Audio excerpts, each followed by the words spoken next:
everybody, and welcome back to my second review of Soul Boom by Rainn Wilson. Why we need a spiritual revolution. Well, so since the last review, check it out here if you haven't seen it. I have read, one of the chapters was a plethora of pandemics. And what drew me in immediately was honestly like references to poetry at the beginning. So like you're going after my own heart here. And so it starts with a beautiful poem or piece of it, and then it leads into Rainn equating spirituality with poems and giving you a different way to look at that, which I thought was really beautiful, and it totally got me. So he then gets into what he calls like deaths of despair, or the pandemics, like the plethora of pandemics as the chapter was called. These being him covering everything from sexism to racism, as well as like loneliness and social media. I really like how he explains these in these broad topics that everyone has some sort of like opinion or realization about, or at least what people are telling them to like think about it. And so that's where like it could have almost seemed obvious that Rainn like covered these topics in a book about spirituality. I'm glad that he did it with like a nuanced look at it and like a different lens than you see elsewhere,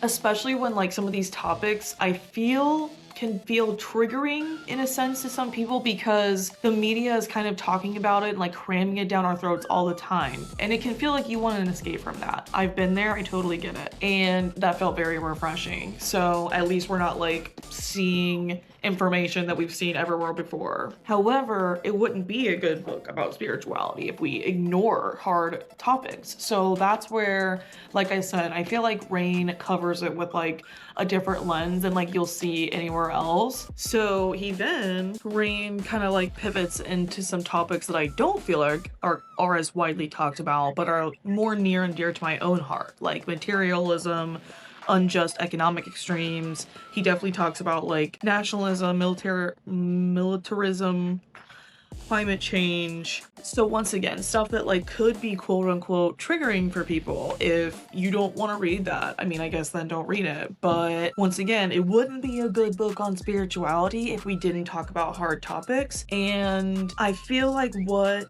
this book could like almost do for you, especially for these like harder topics that everybody kind of has explained at us without letting you think on your own, is like maybe reflect on your own opinions of it. What do you actually think and believe? And therefore, maybe how do you want to move forward in these realms based off your own belief system? And, you know, that's really encouraging. Like, I like that this book covered that in a way that I haven't seen anywhere else, and are talking about things nobody wants to talk about. So thank you, Rainn. So then we get to like a pretty hefty chapter, which is kind of why it took me a hot minute to get through these last two chapters of the book since my last review.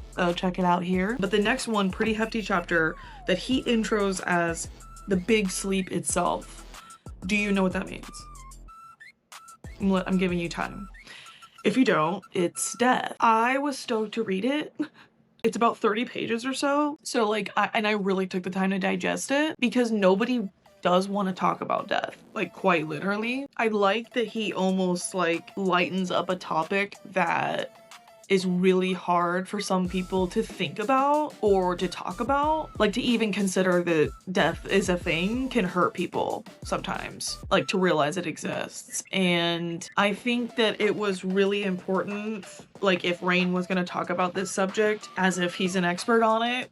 That's what people always think when someone's writing a book, that he have experienced it. So he levels with us. He talks about the recent death of his father and his grief around that, how he's still dealing with that, how really we are always dealing with that when we've lost somebody that we love. I feel like he makes it very relatable to the average person, while also then delving into topics like regarding aspects of science and aspects of consciousness, and tying that in with his beliefs around spirituality, but you know, things you could tie into your own belief system as well. I don't feel like this is stuff that you're seeing anywhere else. Like the science, the things he quotes from or references, like it's not things I see anywhere. And it's interesting. Like, if you watched that show on HBO about consciousness, like, what is it? He definitely like delves into that, and in a way that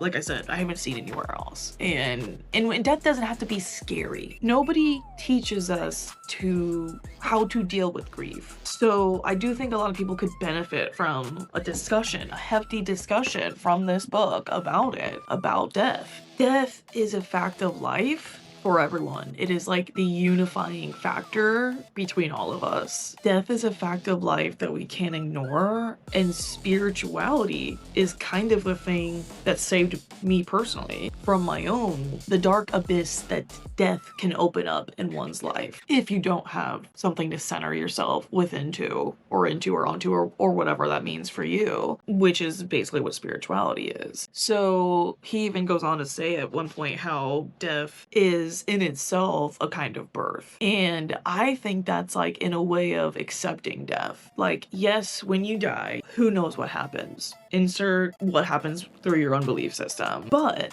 even if you have what you think you know about like what happens after death, facing it is something you may not have actually done. And by facing and accepting that death is inevitable, I do think that is a changing moment in everyone's life when they've gotten to that point, and that nothing else can even do for you. So basically, I'm still really enjoying it. It's definitely taking me longer to get through because Rainn really keeps it. He balances the light with the depth, and I think he's like the specific person who can do that in such a like good, interesting way. And I'm really still enjoying his storytelling. So high quality content. I'm definitely gonna keep reading. I will keep you posted if I do. But for now, that is my review on the first 4 chapters or so of Soul Boom: Why We Need a Spiritual Revolution by Rainn Wilson. Ta-ta for now.